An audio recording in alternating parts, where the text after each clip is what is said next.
Hi, நாம் இன்னைக்கு பார்க்க போகிற ரெசிபி ஃபெஸ்டிவலில் வந்து நல்ல நெய்வேத்தியத்துக்கும் செய்யக்கூடிய ஒரு ரெசிபி.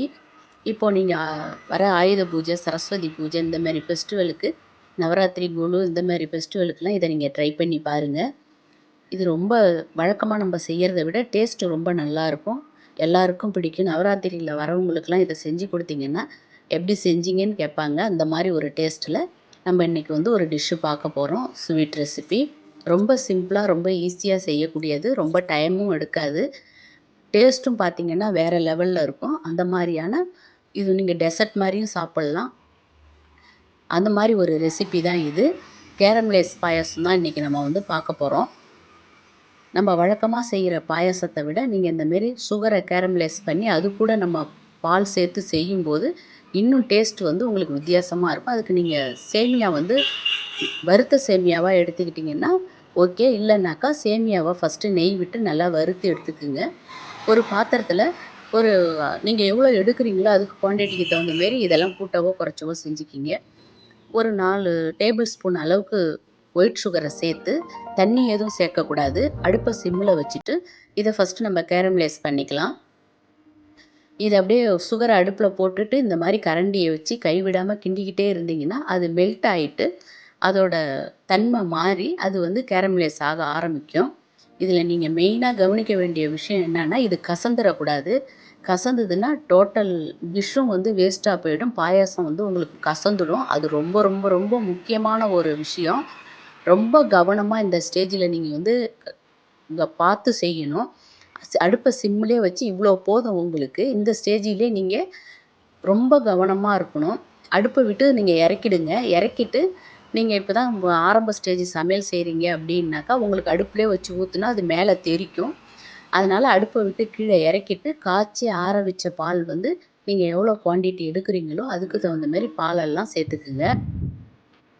காய்ச்சி ஆற வச்ச பாலை வந்து இப்போ நம்ம அந்த கேரமலைஸ் பண்ணின சுகரில் வந்து சேர்த்தோம்னா இந்த மாதிரி உங்களுக்கு கலரில் வரணும். இது நீங்கள் சுகர் வந்து தீஞ்சு போயிடுச்சுன்னா தீஞ்ச சுளும் வந்துடும், கசப்பையும் ஏற்படுத்தி டோட்டல் டிஷ்ஷையும் வீணாக்கிடும். அதில் மட்டும் கவனமாக இருந்துக்குங்க. இப்போ நான் வறுத்த சேமியா தான். இதை வந்து 1 கப்பு சேமியா வந்து இதில் வந்து நம்ம சேர்த்துக்கலாம். இப்போது சேமியா சேர்ந்ததுக்கப்புறம் நீங்கள் சுகர் நம்ம கம்மியாக தான் சேர்த்து கேரமலைஸ் பண்ணியிருக்கோம். இந்த ஸ்டேஜில் உங்களுக்கு எவ்வளோ சுகர் வேணுமோ சேமியா பாதி குக் ஆனாலே போதும். அப்போ தான் உங்களுக்கு உதிரி உதிரியாக நல்லா தனித்தனியாக இருக்கும், குழஞ்சி போகாமல். அந்த பாதி ஸ்டேஜிலே உங்களுக்கு எவ்வளோ சுகர் வேணுமோ அவ்வளோ சுகர் சேர்த்துக்குங்க. ஒரு 1/2 டீஸ்பூன் வந்து ஏலக்காய் பொடி இந்த ஸ்டேஜிலே சேர்த்துக்குங்க. இந்த மாதிரி எடுத்து பார்த்தீங்கன்னா அந்த மாதிரி இருக்கணும். எல்லாத்தையும் செக் பண்ணிவிட்டு இப்போது இன்னும் ஒரு கடாயில் வந்து ஒரு 2 ஸ்பூன் நெய் விட்டு அதில் வந்து தேவையான அளவு முந்திரி, கிஸ்மிஸ் பழம்லாம் வறுத்து எடுத்துக்கலாம் நம்ம. இந்த பாயாசம் பார்த்திங்கன்னா நம்ம வழக்கமாக சாப்பிட்றத விட ஒரு வித்தியாசமான டேஸ்ட்டில் இருக்கும். நீங்கள் வந்து பந்தியில் பரிமாறுறதுக்கும் இது ரொம்ப நல்லாயிருக்கும்.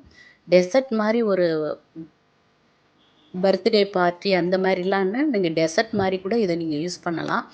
சாப்பிடும்போது கொஞ்சம் இறுகின தன்மை அந்த மாதிரி ஆயிடுச்சுனாக்கா சூடாக காய்ச்சி ஆற வச்ச பாலை வந்து நீங்கள் அந்த சாப்பிட்ற டைமில் மிக்ஸ் பண்ணி கொடுத்தீங்கன்னா இன்னும் டேஸ்ட் வந்து உங்களுக்கு நல்லாயிருக்கும். நீங்கள் குடிக்கிற மாதிரியும் மிக்ஸ் பண்ணிக்கலாம், இல்லைன்னா ஸ்பூன் போட்டு சாப்பிட்ற மாதிரியும் நீங்கள் மிக்ஸ் பண்ணி சாப்பிட்டுக்கலாம்.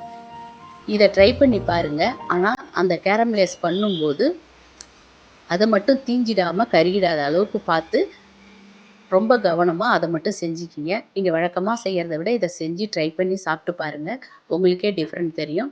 இந்த ஃபெஸ்டிவல் டைமில் இதை ட்ரை பண்ணுங்கள். குழந்தைங்களுக்கு ரொம்ப பிடிக்கும், நமக்குமே ரொம்ப பிடிக்கும் அந்த மாதிரியான ஒரு டிஷ்ஷு.